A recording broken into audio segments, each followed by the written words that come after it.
ನಮಸ್ಕಾರ ಆತ್ಮೀಯ ರೈತ ಬಾಂಧವರೇ, ನಾನು ಸಚಿನ್ ಕಬ್ಬೂರ್, ಸಹಜ ಸಂಪೂರ್ಣ ಕೃಷಿ ಮಠ ರಾಣೆಬೆನ್ನೂರು. ಇವತ್ತು ನಾವು ನಿಮಗೆ ಮಾಘ ಮಾಸದ ಮಹತ್ವ ಯಾವುದರಲ್ಲಿ, ಸಗಣಿಯಲ್ಲಿ, ಅದರ ಬಗ್ಗೆ ಒಂದಿಷ್ಟು ಮಾಹಿತಿಗಳನ್ನು ನಾವು ರೈತ ಬಾಂಧವರಲ್ಲಿ ಶೇರ್ ಮಾಡ್ಕೊಳ್ಳೋಕೆ ನಾನು ಇಷ್ಟಪಡ್ತಾ ಇದ್ದೀನಿ. ಏನು ಈಗ ಮಾಘ ಮಾಸ ಪ್ರಾರಂಭ ಆಗಿದೆ, ಆಲ್ರೆಡಿ ಮಾಘ ಮಾಸ ನಡೀತಾ ಇದೆ. ಮಾಘ ಮಾಸದ ವಿಶೇಷತೆಗಳನ್ನು ನಾವೆಲ್ಲವನ್ನೂ ಸಾಕಷ್ಟು ನೋಡಿದ್ದೀವಿ.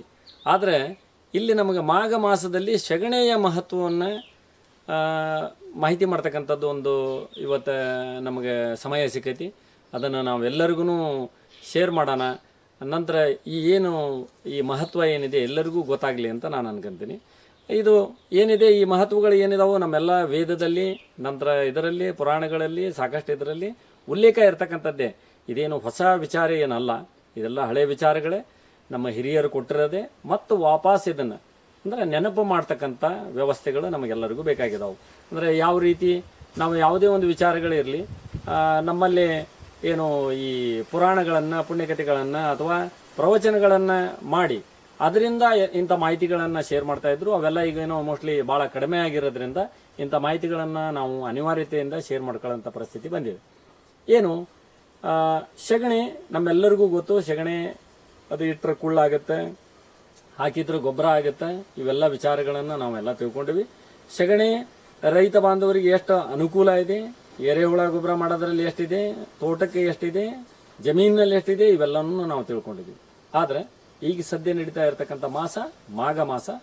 ಮಾಘ ಮಾಸದ ಈ ಟೋಟಲ್ 45 ದಿನಗಳು, ಅಂದರೆ ಈ ಸಂಕ್ರಾಂತಿಯಿಂದ ಪ್ರಾರಂಭ ಆಗಿ ಮುಂದೆ ಅಂದರೆ ಈ ಮಕರ ಸಂಕ್ರಮಣದ 15ನೇ ತಾರೀಕಿಂದ ಪ್ರಾರಂಭ ಆಗಿ ಫೆಬ್ರವರಿ ಪೂರ್ತಿ ಅಂದರೆ ಮಾರ್ಚ್ವರೆಗೂ ಈ ಮಾಘ ಮಾಸದ ನಿಮಗೆ ಸಮಯ ಇರುತ್ತೆ. ಹಂಗೆ ಮಾಸ ಅಂದ್ರೆ 30 ದಿವಸ, ಆದರೆ ಇಲ್ಲಿ 15 ದಿವಸ ನಾವು ಇನ್ನೂ ಮೊದಲನೇ ಹಿಡ್ಕೊಂಡು 45 ದಿನಗಳ ಅವಧಿಯಲ್ಲಿ ಬರ್ತಕ್ಕಂಥ ಮಾಘ ಮಾಸದ ಅವಧಿಯಲ್ಲಿ ಸಗಣಿಯಲ್ಲಿ ಮೈಕ್ರೋ ಬಯೋಡೈನಮಿಕ್ ಗುಣಗಳು ಹೆಚ್ಚಿರುತ್ತೆ. ಅಂದ್ರೆ ಇತರೆ ದಿನದಲ್ಲಿ ಇರ್ತಕ್ಕಂಥದಕ್ಕಿಂತನೂ ಹೆಚ್ಚು ಇದು ಇದರಲ್ಲಿ ಲಾಭದ ಅಂಶಗಳು ಅಂದರೆ ಜೀವಿಗಳ ಅಂಶಗಳು, ಜೀವಾಣುಗಳ ಅಂಶಗಳು ಜಾಸ್ತಿ ಇರುತ್ತೆ.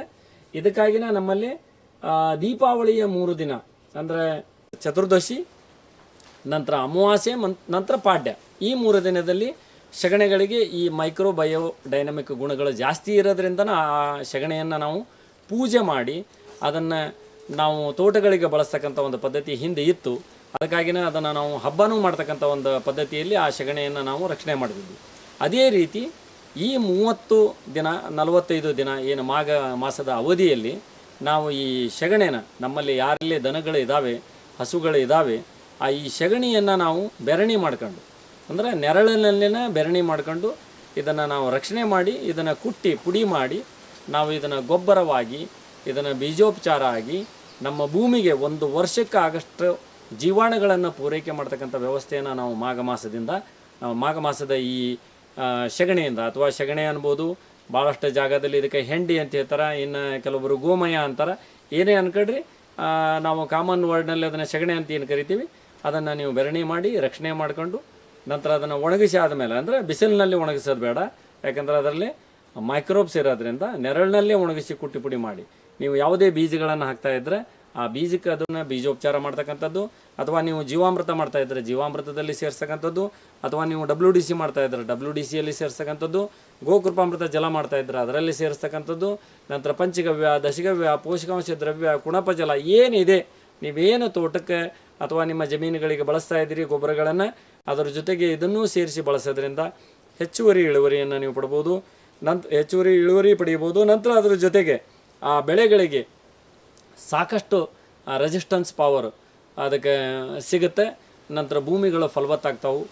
ಈ ಮಾಹಿತಿಯನ್ನು ನೀವು ಎಲ್ಲರಿಗೂ ಶೇರ್ ಮಾಡಿರಿ. ನಂತರ ಇದರ ಲಾಭನ ನೀವೆಲ್ಲರೂ ಪಡ್ಕೊಳ್ರಿ. ನಮ್ಮದೇ ಒಂದು ಚಾನಲ್ ಇದೆ, ಸಚಿನ್ ಕಬ್ಬೂರ್ ಅಂತೇಳಿ. ಆ ಚಾನಲ್ನಲ್ಲಿ ನಿಮಗೆ ಇಂಥವೆಲ್ಲ ವಿಡಿಯೋಗಳು ಬರ್ತಾಯಿದ್ದಾವೆ. ನೆಕ್ಸ್ಟ್ ಇದರ ನಂತರ ನಾನು ಮತ್ತೆ ಇಂಥದೇ ಒಂದು ವಿಡಿಯೋನ ಏನು ಅಂದರೆ ಗ್ಲೀರಿಸೀಡಿಯಾ ಅಂತೇನು ನಾವೇನು ಗೊಬ್ಬರದ ತಪ್ಪಲು ಅಂತೇನು ಹೇಳ್ತಾ ಇದ್ದೀವಿ, ಆ ಗೊಬ್ಬರ ತಪ್ಪಲನ್ನು ನಾವು ಯಾಕೆ ತೋಟಕ್ಕೆ ಬೇಲಿ ಮಾಡ್ತಾ ಇದ್ವಿ, ಅದನ್ನ ಯಾಕೆ ಹಸಿರಲ್ಲಿ ಗೊಬ್ಬರದಲ್ಲಿ ನಾವು ಬಳಸ್ತಾ ಇದ್ವಿ ಅನ್ನೋದ್ರ ಬಗ್ಗೆ ನನ್ನ ಮುಂದಿನ ವಿಡಿಯೋ ಬರುತ್ತೆ.